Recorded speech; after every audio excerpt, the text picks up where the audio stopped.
Hi, I'm Bill Cook from Greenlee County Cooperative Extension in Duncan, Arizona. Today we're over here adjusting a timer over here at the elementary school garden.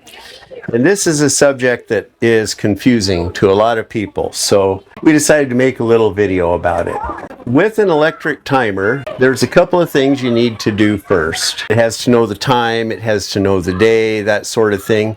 But we'll just back up a little bit and imagine that this thing is not working. Say we don't have any display. Well, probably the first thing you would want to do there would be to check your power source.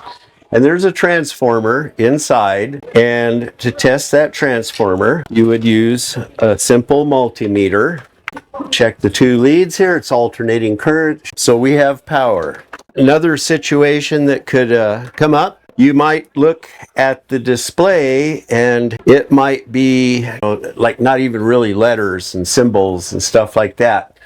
So what can happen if you have a big storm? Monsoon season, it's fairly common. A power surge or a lightning strike nearby, you get a little static electricity that will go inside this timer and just really mess it up.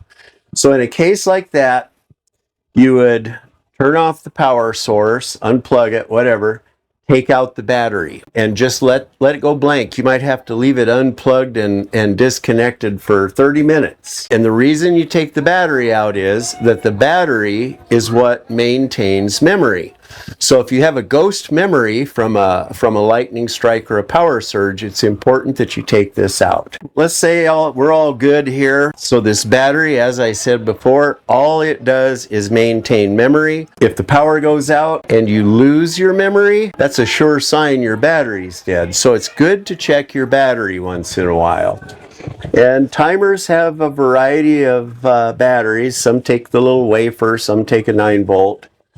But you do want to keep your battery in good shape. Power outages, you don't want to have to reset your timer every single time. So we'll put the battery back in and we're ready to program it. So for the timer to work correctly, there's a couple things that it has to know. It has to know what time it is and the date. Because after all, if I tell this thing to run on Thursday, I want it running on Thursday. And if the date is off, that's not going to happen. So different timers have different setup, but you go over here to date and time, you set your date, you set your time, and you're good to go. That's the starting point. Fresh battery, correct day and time, which this one is.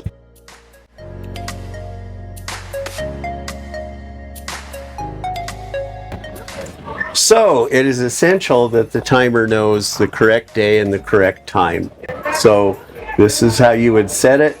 On this particular clock, this is April 18th.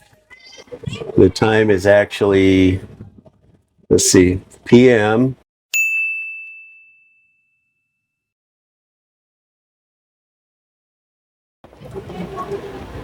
$12:48. It's actually 12:49, so we just change that and we're good.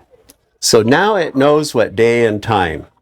So now we start with our programming here. And this particular timer has 3 programs, A, B, and C. It has 4 zones. 1, which is the little greenhouse we're standing in, which waters several times a day. Number 2, the vegetable garden, which when it's warm out will run once a day. And then we have zone 3, which is a pollinator garden, and zone 4, which is fruit trees, which will run twice a week. So the water needs here are zone 1 will need to run multiple times per day. Zone 2, once a day only. And zones 3 and 4, twice a week. So this is how we select our programs.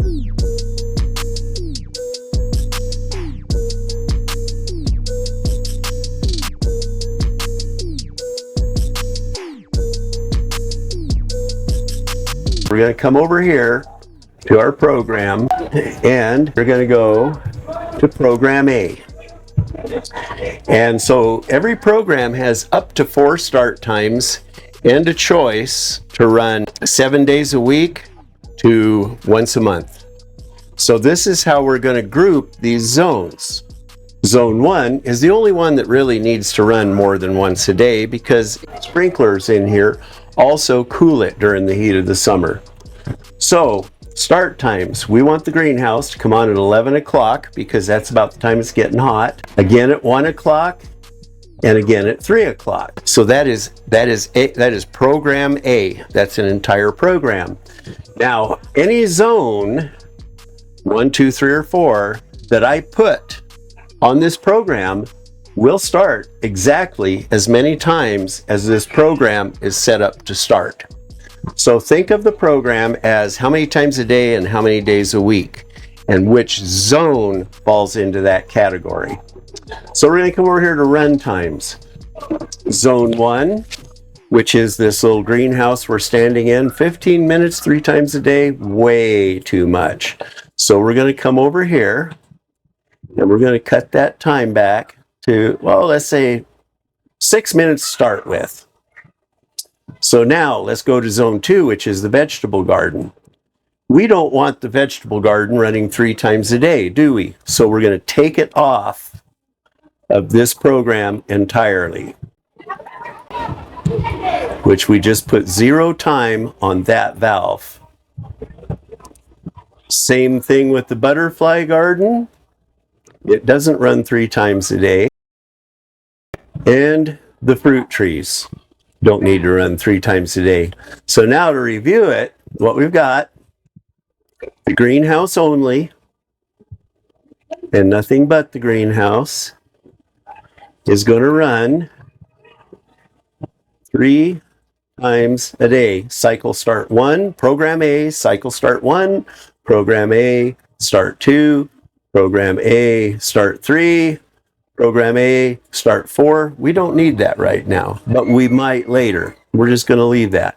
Now, what days? Well, here this is already set to run every day. To take a day off, I would push the minus. To put a day on, I would push the plus.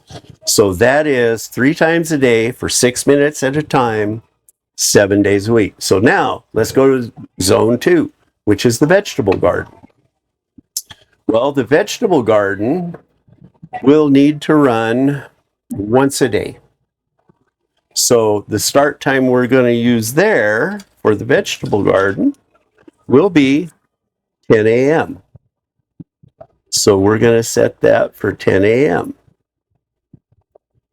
And we'll see, we'll go through the program to make sure there are not any forgotten start times on there, which look at that, there is. So we only want it to start once a day because we're doing start times right now. Off. How about number 3? Well, somebody's been running this thing a bunch, haven't they? Which brings us to another hazard of crossing over start times with run times. If we put an excessive run time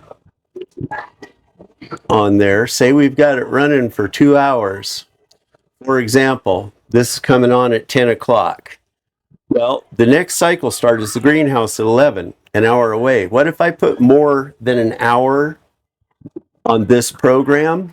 We're in trouble, right? So we want to be real careful about that. We're going to start this at 10 only. So this is program B. We come down here to the run times. 1 is the greenhouse. It's already running 3 times a day. 2, 30 minutes. 30 minutes a day is plenty for that vegetable garden. 3 and 4 are off. And it's set to run every day. So now here is where we see a real big difference. The garden, the greenhouse, they take pretty regular water. The fruit trees and the butterfly garden don't. So what we're going to do is we're going to do for a start time there, we're going to start that at 6:30 in the morning. So we've got start time 1, and we are set right now at 4 a.m. So we're going to change that to 6:30. That way when it's done running, people will be coming in. We'll know if it's running or if it should have or if it didn't or if it's stuck. So there's number 1 at 6:30 a.m. The other start times are off. So we'll go down here to run times. Number 1, that's the greenhouse. It's already squared away on program A. Number 2 is squared away on program B. 3, the butterfly garden. I want it to run for 1 hour. 4, the fruit trees. I want them to run for 2 hours. So now we've got a combined run time of 3 hours, right? Meaning that if it starts at 6:30 and runs 3 hours, it'll be off at 9:30 in time for the 10 o'clock start on the vegetable garden. Because if we overlap them, we'll confuse the timer and it won't run. So water days, Tuesday, Thursday. Perfect. So that is programming a timer.